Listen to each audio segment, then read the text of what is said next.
Since the year 2016, no Nigerian region has escaped a rise of at least 428% in the cost of a pot of jollof. That's according to SBM Intelligence latest Jollof Index. Now, according to the report, Nigeria's national average jollof index rose 14.6% year-on-year to 29,578 naira in the month of June this year. Now, in Ghana, Accra's index fell 2.9% year-on-year to 408 cedis in June, while Kumasi also followed in a similar story. The convergence reflects improved logistics, a relatively stable CD, and ease in global grain prices. David Olujinmi, analyst at SBM Intelligence, joins me now to unpack the report. David, thank you so much for joining us on the show today.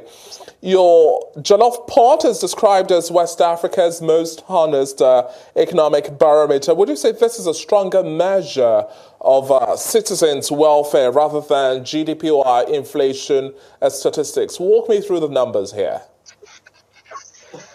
So, like you just put it out, like you said, we can put it as a measure of food inflation rather than the broader inflation, because across the different countries, there are different measures. They have different baskets to measure consumer price index. So in Nigeria, and like you said, jollof is one food item that is consistently ranking from Senegal to Gambia. It's the food. When we talk about Nigeria, we say it's the food that you can find in Nigeria, from Zamfara to Sokoto to everywhere, every part of Nigeria. Nigerians have a commonality in food, and that is jollof rice. It's the same way Nigeria has a commonality in food with Ghana, in Benin Republic, with Cameroon, with Senegal, with Gambia, across West Africa. That one food that really is common to all of us is jollof rice. So we track the price of the items used in cooking jollof rice as a measure of, okay, this is what food inflation is like. Because obviously when food inflation it's a consistent tracker of inflation rates, and across the entire sub-region, we discover that the percentage of expenditure on food for each family, it's just in the 30 to 40% region. If it was in Europe and in the West and America, we'd see that the numbers drop. But in West Africa, the number is significantly higher. The percentage of earnings spent on food is a lot. So the jollof rice index is just a fancy way of saying, okay, let us track what food inflation really is with what is on the streets. Yeah, so that's it. Yes. And then let's talk about responsibility of the government. Now, it's difficult to even say that the government has spent the bulk of intervention on production, because we also know there are a whole lot of lapses there, and possibly too little on transportation, storage, and then market access. But when we look at what panned out, for example, the second quarter of this year, characterized by heavy rainfall, floods, and very devastating scenarios, would you say both countries are somewhat underestimating the economic cost of climate change on households and their ability to feed?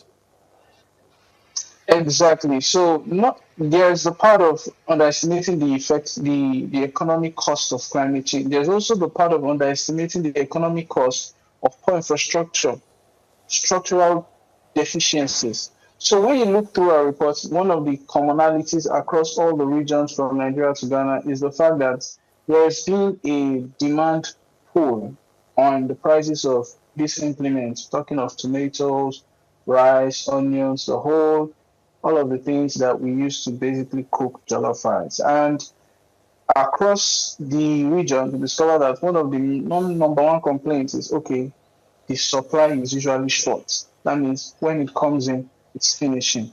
And all of this is not because the economy is booming or there's so much growth and it's everywhere. Everybody's just having like a lot of money. That's not the reason. It's because there's a structural deficiency in allowing supply to match up with demand. So demand is quite pulling up and supply cannot match up because the roads are bad. Rain is always going to fall. Rain falls every year. We have a defined, we're one of the regions in the world where we have like a very definite or a very defined climatic season. We already know that from this period, all of Q2, the second quarter of every year is a rainy season. What happens to the rural communities? Rural access roads, it's very terrible.